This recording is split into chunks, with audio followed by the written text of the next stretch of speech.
અંકલેશ્વર નગરપાલિકાના ward number 2 માં આવેલા ઉન્નતિનગર અને તેની સામેની ગલીમાં છેલ્લા કેટલાક સમયથી ઉભરાતી ડ્રેનેજ લાઇન આસપાસના રહીશો માટે નરકાગાર સમાન બની ગઈ છે।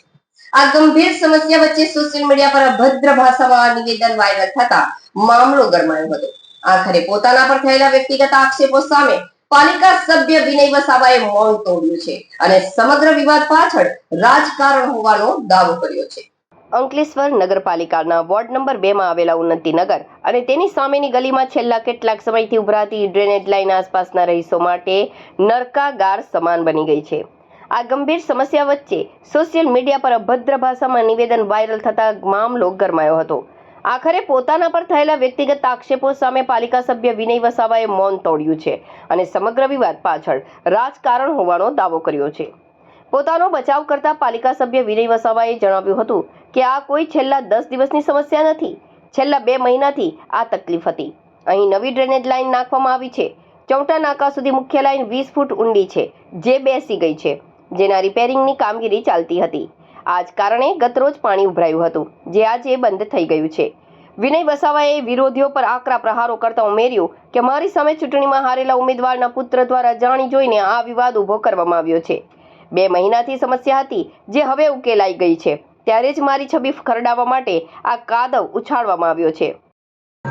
આ પ્રેસ કોન્ફરન્સ રાખવાનું કારણ અને એ પણ આવા રોડ પર રાખવાનું કારણ કે પત્રકાર અને ન્યૂઝ ચેનલના માધ્યમથી હું મારે વોર્ડની પ્રજાને અને સમગ્ર જિલ્લાની પ્રજાને હું કહેવા માંગુ અને સાચી હકીકત સ્તર પર બતાવી શકાય એના માટે હું આજે અહીંયા રાખવામાં આવી છે। અમે વોર્ડ નંબર 2 ના સભ્ય છે, પૂર્વ નગરપાલિકાના પ્રમુખ પણ છું અને હાલમાં પણ સભ્ય છું। ગઈ ટર્મમાં અમે ઊભા રહેલા ત્યારે મને 700 જેટલા મતથી લીડ આપવામાં આવી હતી આ વોર્ડના પ્રજાજનોએ, અને આ વખતે એ લીડમાં વધારો કરીને 850 જેટલા મતથી મને લીડ આપીને આ વિસ્તારના લોકોએ મને ચૂંટી લાવ્યા છે। મિત્રો, જ્યારે આ સમસ્યા ગઈકાલે બની ત્યારે જે લોકોએ ઇન્ટરવ્યુ આપ્યું છે એમના ખભા પર બંદૂક મૂકીને ફોડવામાં આવી છે, એમનો ખભાનો ઉપયોગ કરવામાં આવ્યો છે। કારણ કે જ્યારે આ છેલ્લા 10 દિવસનો સમસ્યા નથી, આ છેલ્લા 2 મહિનાની આ સમસ્યા છે। અને એ સમસ્યાનું કારણ પણ હું તમને જણાવું કે વોર્ડ નંબર 2 માં તારફળિયા ઉન્નતિનગરની સામેવાળી ગલીમાં અમે 3 જગ્યાએ નવી ડ્રેનેજ લાઇન નાખી છે। આ ડ્રેનેજ લાઇન નાખવા પછી જ્યારે આ ચૌટા નાકા આપ જુઓ કે આ સ્તર મારી પાછળ જે સ્તર છે ત્યાંથી લઈને ચૌટા નાકા પમ્પિંગ સુધીની ડ્રેનેજ લાઇન 20 ફૂટ ઊંડી છે અને એ બેસી ગઈ હતી, એટલે કે આનું પાણી આગળ સુધી જતું ન હતું।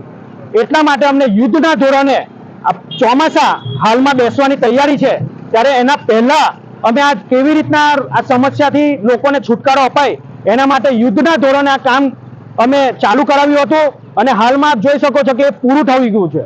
અને હાલમાં આ પૂરું થયા બાદ રોડની કામગીરી બી ચાલુ છે, જે ટૂંક સમયમાં અહીંયા આ કામ પણ પૂરું થશે।